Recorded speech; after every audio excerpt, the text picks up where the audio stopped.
27 मई 2023 को उलेरी गांव में राज्यसभा सांसद दीपेंद्र सिंह हुड्डा के नेतृत्व में उकलाना के पूर्व विधायक नरेश सेलवाल के द्वारा एक रैली का आयोजन किया गया। इस रैली के बाद उकलाना की राजनीति एकदम से उफान ले गई और उससे अगले ही दिन राज्य मंत्री अनूप धानक ने भी उलेरी गांव से शुरुआत करके कई गांव में कई रुपए की ग्रांट जो है वो वितरित की, जिसमें कुलेरी, पाबड़ा, बालक, नया गांव, इसके अलावा भी कई ऐसे गांव थे जहां राज्य मंत्री अनूप धानक पहुंचे और काफी ग्रांट जो है वो दी।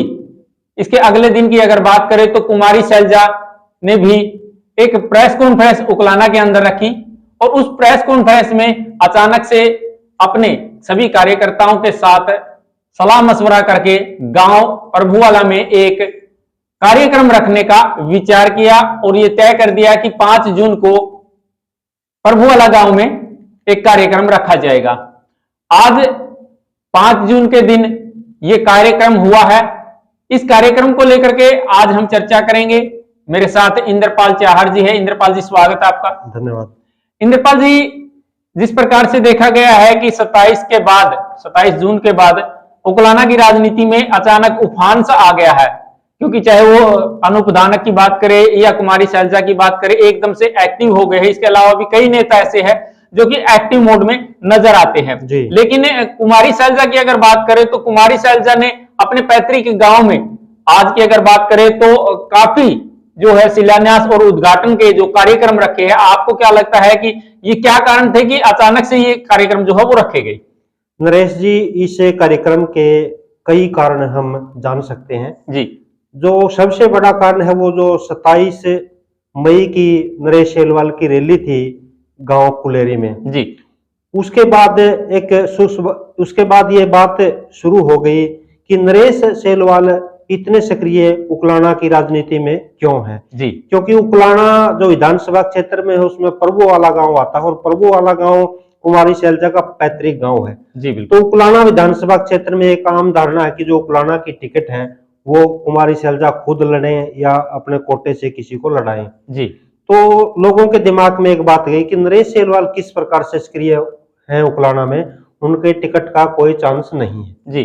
लेकिन वर्तमान राजनीति की अगर हम बात करें जी, तो पहले क्या था, कांग्रेस पार्टी का एक छत्र राज देश में भी और प्रदेश में भी था। कांग्रेस पार्टी किसी को भी टिकट दे देती थी, वो आराम से चुनाव जीत जाता था जी। बिल्कुल। और वो हरियाणा में कई विधानसभा क्षेत्र ऐसे हैं जिनमें बाहर से आकर भी प्रत्याशी जीतते हैं। अगर हम जो उकलाना का पुराना विधानसभा क्षेत्र है बरवाड़ा, बिल्कुल, बरवाड़ा में भी कई ऐसे विधायक बने हैं जिनका इस क्षेत्र से कोई लगा देगा नहीं था, वो बाहर के थे और बरवाड़ा में आकर जीत गए थे जी। लेकिन अगर इस समय की बात करें तो अब समय ऐसा आ गया है कि एकदम अगर किसी प्रत्याशी को आप मैदान में लाते हैं तो उसकी जीत की कोई गारंटी नहीं है। इसका सबसे बड़ा उदाहरण आप उकलाना का ही ले सकते हैं 2019 का। कुमारी शैलजा ने अपने कोटे से खेदड़ गांव से बाला देवी खेदड़ को प्रत्याशी बनाया, तो उसका किसी ने कल्पना भी नहीं की थी कि बाला देवी खेदड़ कांग्रेस की प्रत्याशी हो सकती है जी। बिल्कुल। तो अगर 2024 की बात करें तो 2019 में जो बाला देवी खेदड़ को टिकट दी तो ज्यादातर जो मतदाता थे उनको जानते भी नहीं थे और एक अच्छा प्रदर्शन बाला देवी खेदड़ 2019 में नहीं कर पाई जी। बिल्कुल। तो जो आपने सक्रियता की बात पूछी है कुमारी शैलजा की, 2024 को लेकर कुमारी शैलजा किसी भी प्रकार की कोई गलती नहीं करना चाहती। एकदम अगर कोई प्रत्याशी आता है तो जो मतदाता है वो उसको स्वीकार नहीं करता जी। बिल्कुल, ये बिल्कुल सत्य है। तो इसी बात को लेकर कुमारी शैलजा मैदान में है। कुमारी शैलजा किसी भी प्रकार की कोई गलती नहीं करना चाहती और एक प्रकार से अपनी सक्रियता उकलाना विधानसभा क्षेत्र में वो दिखाना चाहती हैं। आपने बात की कि अपना जो पैतृक गांव है प्रभुवाला, उसमें 5 जून ने जो प्रोग्राम रखे हैं उनका क्या कारण है जी। बिल्कुल। तो देख, जो कुमारी शैलजा है वो एक राजनीतिक परिवार से आती हैं, जो राजनीति की जानकारी है उनको बचपन से ही मिलती रही है। तो जो इनके परिवार में छोटी मोटी गलतियां पीछे हुई हैं वो किसी भी प्रकार की गलती कुमारी शैलजा नहीं करनी चाहती। आपने छोटी मोटी गलतियों का जिक्र किया है और राजनीति को लेकर के ही ये बातें कही है। ऐसी क्या गलती हुई थी जो कि कुमारी शैलजा अब उन गलतियों को दोहराना नहीं चाहती, उन पर सुधार करना चाहती हैं? नरेश जी, बहुत कम लोगों को पता है कि 1972 में बरवाड़ा विधानसभा क्षेत्र से इनके जो चाचा जी हैं चौधरी नेकीराम जी, उन्होंने बरवाड़ा से 1972 में चुनाव लड़ा था। और जो ये 2009 से परिसीमन से पहले जो उकलाना का क्षेत्र था बरवाड़ा में ही आता था। जी बिल्कुल, काफी क्षेत्र ऐसा था जो कि बरवाड़ा विधानसभा क्षेत्र में आता था। 1972 के विधानसभा चुनाव में बरवाड़ा से जो नेकीराम जी हैं वो मात्र 1440 मतों से चुनाव हार गए थे। और इस चुनाव की गलती की जो आपने बात की, उसमें अगर देखा जाए तो अगर गांव परबुआड़ा की बात करें जो कि चौधरी नेकीराम का पैतृक गांव है, उसमें चौधरी नेकीराम को केवल 55 वोट मिले थे। यानी कि अपने गांव में ही कम वोट आना उनके हार का कारण बना। हाँ। क्योंकि एक कहावत भी है कि पहले अपना घर मजबूत जो है वो करना चाहिए। अगर कोई भी राजनेता अगर चुनाव मैदान में आता है, गांव से अगर उसको बढ़त मिलती है तो वो आगे भी बढ़त बनेगा। उस समय जो परिणाम था, उसके परिणाम के बाद प्रत्येक व्यक्ति ने भी यही बात की थी कि अगर नेकीराम अपने गांव से अच्छी लीड लेके चलते तो 1972 में बरवाड़ा से विधायक बनते। तो इसी बात को लेकर जो ये बात है ये कुमारी शैलजा के भी जहन में है कि गांव प्रभुवाड़ा में मात्र 55 वोट चौधरी नेकीराम को आए थे। तो इसलिए जो इनका राज्यसभा का कार्यकाल था उसमें बहुत ज्यादा ग्रांट कुमारी शैलजा ने अपने गांव में दी है, जिसमें लगभग सभी गलियां पक्की हुई हैं और लाइब्रेरी भी है। जी बिल्कुल, लगभग 2.5 करोड़ रुपए की ग्रांट का की जो है वो आज जिस प्रकार से शिलान्यास जो है वो किया गया है, उद्घाटन जो है वो किया गया है।